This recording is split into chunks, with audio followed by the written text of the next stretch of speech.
Let's solve the problem we have on the board, and to do that I'm going to be multiplying the first term with the last term, and this gives me 48x squared, which can also be written as 6x multiplied by 8x.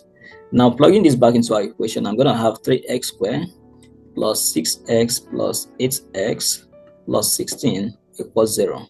So factorizing, I'm going to have 3x into x plus 2 plus 8 into x plus 2 equals 0. 3x plus 8 into x plus 2 equals 0.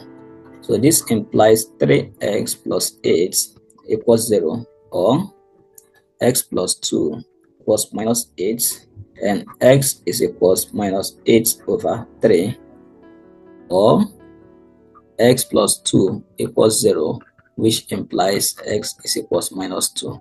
So our solution set becomes x equals minus 8 over 2, minus 8 over 3, or minus 2. So these are the roots of our quadratic equation.